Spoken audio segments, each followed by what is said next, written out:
there is a city. A city that sat at the edge of two worlds, where Europe ends and Asia begins, where the waters of the Bosphorus Strait carry the cold breath of the Black Sea south into the warmer body of the Mediterranean. A city perched on a triangle of land like the prow of an ancient ship, forever cutting through time. Its name had been spoken for 1,100 years, Constantinople. But before it was Constantinople, it was Byzantium, a small Greek colony, unremarkable, perched on a rocky peninsula. Then, in the year 330 AD, the Roman Emperor Constantine the Great looked upon this place and saw something others had not. He saw destiny. He moved the capital of the Roman Empire here, east from a Rome that was already beginning to crack and crumble under its own weight. He built walls, he built churches, he built a new Rome, and he gave it his name. For 1,000 years, while the Western Roman Empire collapsed, while Rome itself fell to Visigoths in 410, while the last Western emperor was deposed in 476, while Europe descended into what we would later call the Dark Ages, Constantinople endured. It held. It thrived. It glowed. Think about what that means. While Charlemagne's court still struggled to read, Constantinople's scholars debated Plato. While Western European cities huddled in timber and mud, Constantinople's skyline was pierced by the dome of the Hagia Sophia, the largest cathedral on earth for nearly 1,000 years.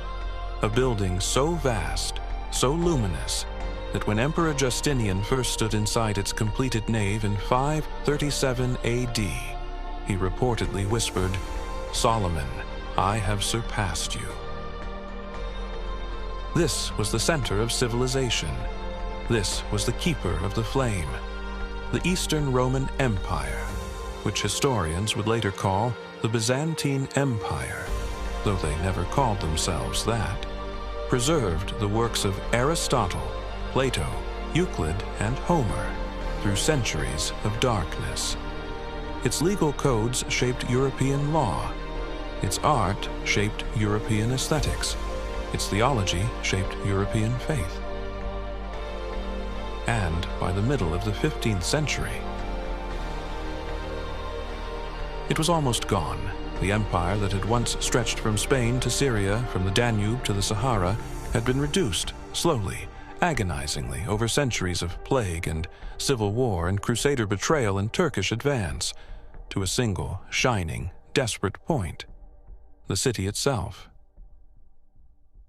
By 1453, the Byzantine Empire consisted almost entirely of Constantinople and a few scattered towns in Greece. The population that had once numbered perhaps 500,000 had fallen to somewhere between 40 and 50,000 souls. The great palaces were crumbling. Parts of the city had been abandoned, fields growing inside ancient walls where forums had once echoed with commerce and rhetoric. And yet it still stood. It still burned with something, some residual fire, some impossible refusal to become memory. The patriarch still held court. The emperor still sat upon the throne of Constantine.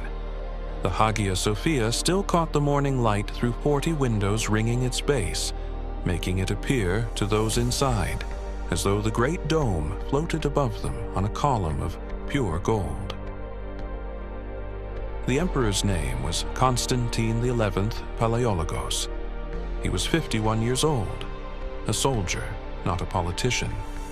A man described by contemporaries as courageous, modest, pious, a man who knew, with the clarity of someone who has accepted terrible truth, that he was likely the last of his line, the last Roman emperor, the final heir to a throne that stretched in an unbroken chain back to Augustus Caesar. He had no children.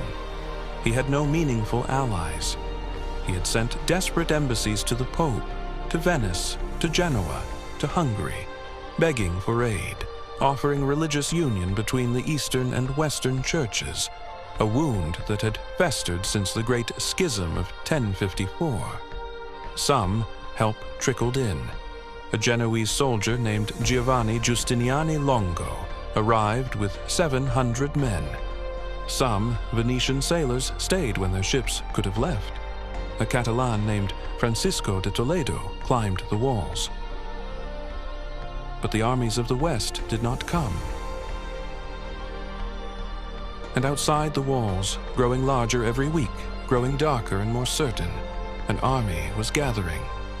The largest army the region had seen in living memory.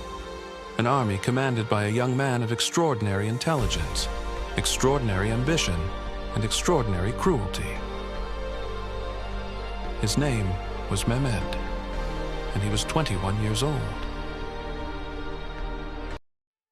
Mehmed, the second and the Ottoman ambition, the Sultan who would not wait.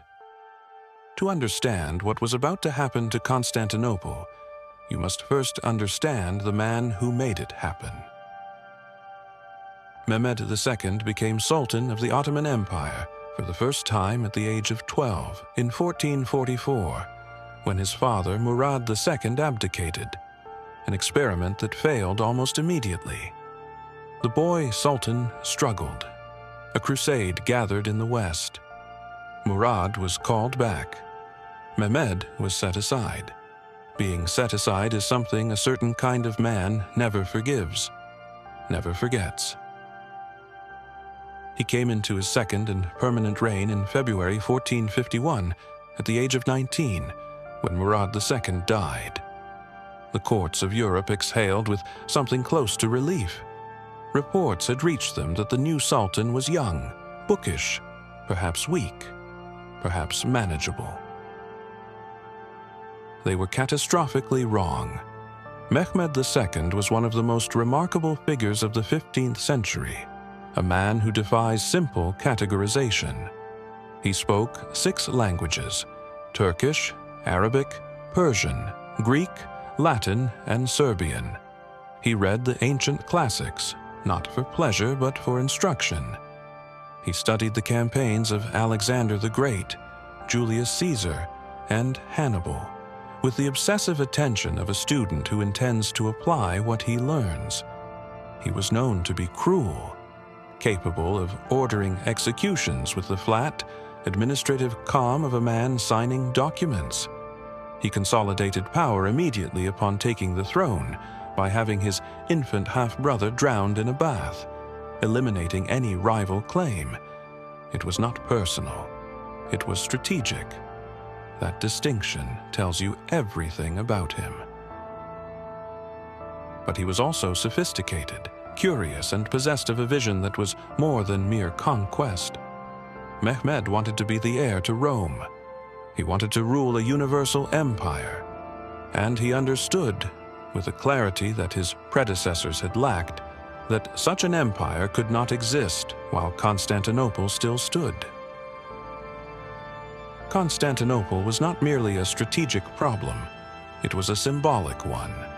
The city sat astride the Bosphorus Strait, the narrow waterway connecting the Black Sea to the Sea of Marmara, and thus to the Mediterranean. Ottoman territories lay on both sides of this strait. Constantinople was, literally, a dagger pointed at the heart of Ottoman communication and commerce. As long as it lived, it divided the empire. As long as it lived, it stood as proof that Rome had not entirely died, that something of the ancient world still breathed. Mehmed began preparing almost immediately upon taking the throne. In the spring of 1452, less than a year into his reign, he ordered the construction of Rumeli Hisara, a massive fortress built on the European side of the Bosphorus, directly across from an earlier Ottoman fortress on the Asian shore. Together, they formed a chokehold on the strait. When Emperor Constantine sent ambassadors to protest, to remind Mehmed of Ottoman treaties guaranteeing the waterway's freedom, Mehmed had the ambassadors executed. The message was clear. The time for treaties was over. But Mehmed knew that walls were the problem. Constantinople's walls had defeated every attacker for over 1,000 years. 1,100 years of siege warfare had broken against those ramparts like water against stone. Arab armies in the 7th century, Bulgarian Khans in the 9th, and the Ottomans themselves, twice before, had attempted sieges and withdrawn, defeated not by the defenders, but by the walls themselves. Mehmed needed something that had never existed before. He needed a weapon that could break the unbreakable. He found it in a Hungarian engineer named Urban. Urban was a master cannon founder, the best in Europe. He had first offered his services to Emperor Constantine, who had neither the money to pay him nor the bronze to supply him. So Urban came to Mehmed, who had both in abundance. Mehmed asked him, could he build a cannon capable of breaking Constantinople's walls? Urban said he could build a cannon capable of breaking the walls of Babylon. What he delivered in the winter of 1452 to 1453 was something the world had never seen. A bronze monster, nearly 27 feet long, with a barrel wide enough for a man to crawl inside. It fired stone balls weighing over 1,200 pounds. It took 60 oxen to haul it across Thrace. When it was test-fired near Adrianople, the sound was reportedly heard from miles away, and pregnant women in nearby towns miscarried from the shock. Mehmed had his weapon. In March of 1453, the Ottoman army began to move. By most estimates, it numbered somewhere between 60,000 and 80,000 men, though some sources, likely inflated by fear, placed it higher.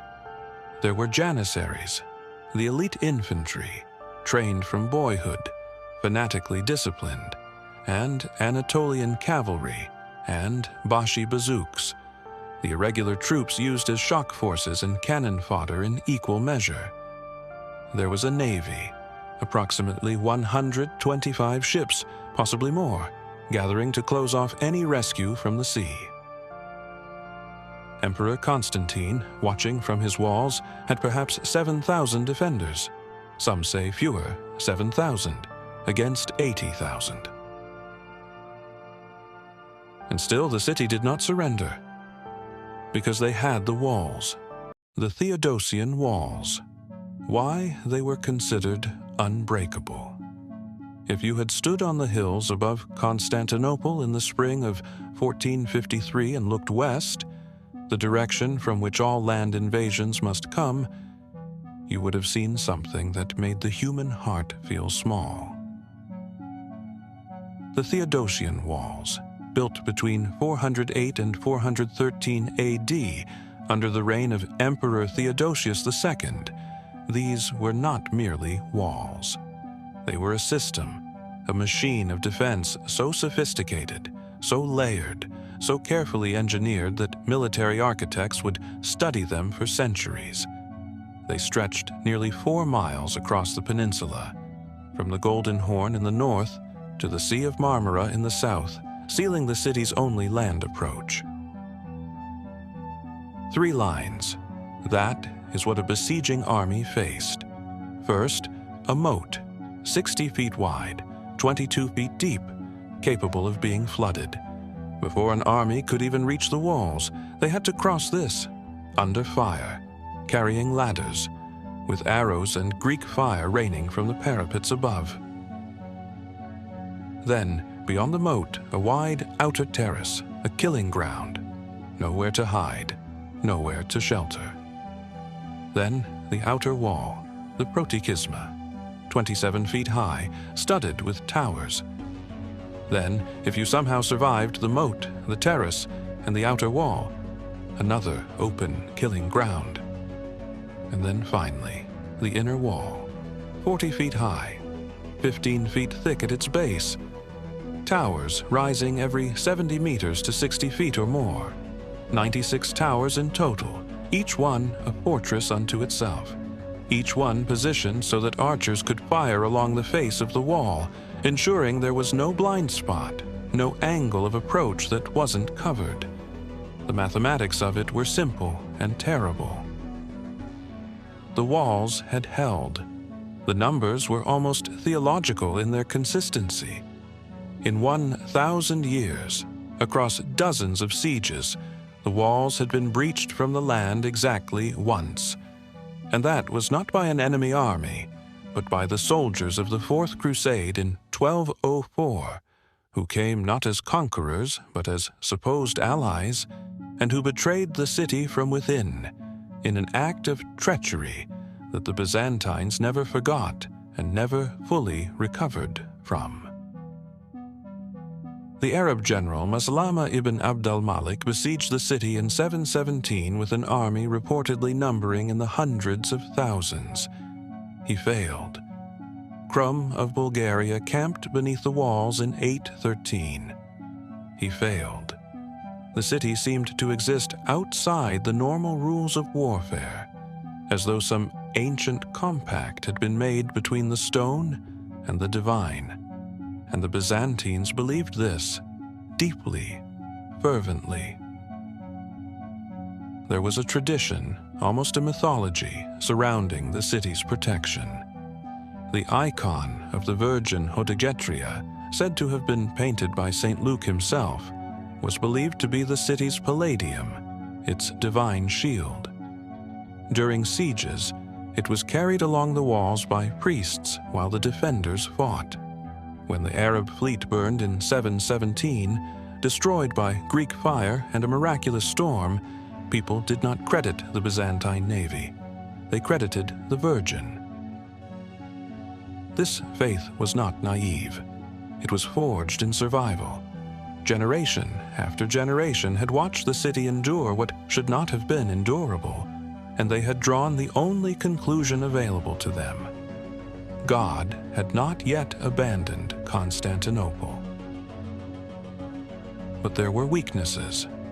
There had always been weaknesses, small, quiet ones, that the wall's reputation had allowed the city to ignore. The single most significant was a section of wall near the Blockerney Palace in the city's northwest, a place where later medieval construction had extended the original Theodosian circuit, but with thinner walls, less depth, fewer towers. It was a seam in the armor, a compromise made centuries before by engineers who had run out of time and resources. Mehmed's scouts had identified it. There was also a small, almost forgotten gate, the Kirkeporta, a postern gate near the Blockerney, that would, in the final hours, become the hinge upon which history turned. But in the spring of 1453, none of this was yet known to be fatal. The defenders looked at their walls and felt the thing their ancestors had felt for 1,000 years, not confidence, something older and deeper than confidence. Certainty.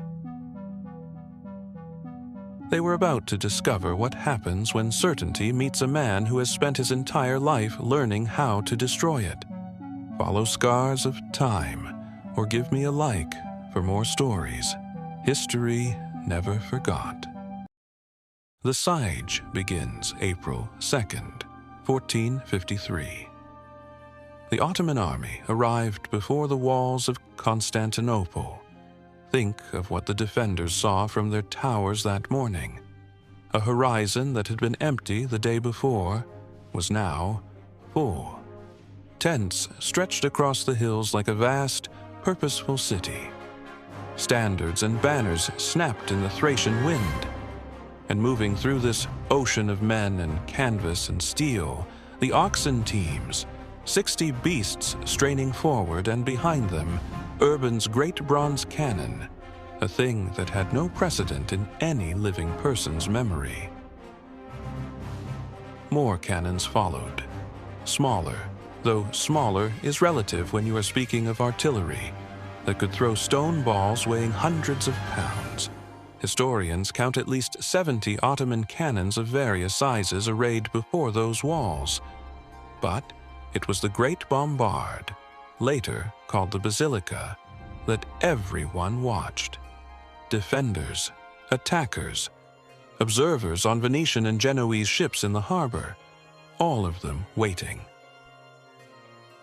The siege formally began on April 6th, when the Ottoman guns opened fire. What followed was unlike anything the world had experienced. The Theodosian walls had been designed against scaling ladders, battering rams, catapults, the siege technology of Rome and Byzantium. They had been built with mass to absorb impact from torsion weapons, whose projectiles hit and scraped. Gunpowder artillery was different. The physics were different. Instead of a stone arcing down in a parabola, here was a stone ball arriving at near horizontal velocity, with enormous kinetic force concentrated in a single point. The outer walls began to crack, not immediately, not dramatically, but section by section, impact by impact. The mortar loosened and the stone shifted, and what had been considered permanent began to reveal its impermanence. The rhythm of the bombardment became the rhythm of life in the city. The guns could only fire 7 times a day. Loading and cooling was a slow, dangerous process, and Urban himself would die when one of his cannon exploded during the siege. But those 7 shots, every day, for nearly 7 weeks, wore at stone and wore at nerves in equal measure.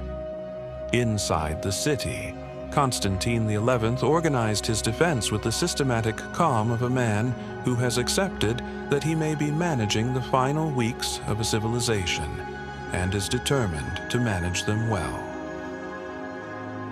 He divided the walls into sections and assigned commanders to each. Giovanni Giustiniani Longo, the Genoese soldier who had arrived with his 700 men, was given command of the most critical sector, the Mesotachion, the middle section of the land walls, which bore the brunt of the Ottoman bombardment. Giustiniani was, by all accounts, a formidable soldier. His presence stabilized the defense. His men were among the best equipped fighters in the city. Each night, the defenders would repair what the cannons had broken during the day, filling the breaches with rubble and timber and bales of wool, anything that could absorb the next day's impact. It was grueling, desperate, ingenious work. By morning, the gaps would be rough-filled. By evening, the cannons would have opened them again. This was the mathematics of the siege. The question was not whether the walls would fall. They were falling, piece by piece, day by day. The question was whether help would arrive before they fell completely. It did not look good. On April 20th, a small miracle occurred, or rather, the closest thing to a miracle that 1453 could provide. 4 ships, 3 Genoese and 1 Byzantine, fought their way through the Ottoman naval blockade and entered the Golden Horn. The city erupted. People wept on the walls. Constantine reportedly fell to his knees. Mehmed, watching from the shore, was incandescent with rage. He had the admiral responsible flogged. Then he did something that would be remembered as one of the most audacious logistical feats of the 15th century. The Golden Horn, the inlet forming the city's northern harbor, was protected by a great chain stretched across its mouth, preventing Ottoman ships from entering. Mehmed could not break the chain, so he went around it. Over the course of a single night, April 22nd, 1453, Ottoman engineers laid a track of greased logs across the hill separating the Bosphorus from the Golden Horn, a distance of roughly a mile. And across those logs, sailors and soldiers hauled 70 ships, overland, through the night. By dawn, 70 Ottoman warships sat in the Golden Horn. The psychological impact cannot be overstated. The defenders had believed the harbor was safe. It was where the Venetian and Genoese ships sheltered. It was a source of supply and, if the worst came, potential escape. Now, the Golden Horn was compromised. The city was surrounded on all sides, land and sea alike. That night, in the city, the mood shifted. Not to panic, not yet, but to something quieter and more corrosive than panic. Despair has a particular sound. It is the sound of prayers being said with closed eyes and not quite enough faith. It is the sound of children being told things that aren't quite true. It is the sound of men walking the walls at night, looking at the fires of an army that seems to have no end, and choosing, because there is nothing else left to choose, to return to their posts. Constantine walked the walls every night. He walked among his men. He spoke to them. What did he say? We don't know exactly. The chroniclers give us the versions, formal, rhetorical versions. But the truth of those conversations is in the simple fact that the men stayed. On the morning of May 22nd, a lunar eclipse darkened Constantinople. To the Byzantines, this was a portent, a sign connected to an ancient prophecy that the city would fall when the moon gave a sign. Then, 4 days later, a strange fog rolled in from the sea, so thick that it was remarked upon by observers on both sides.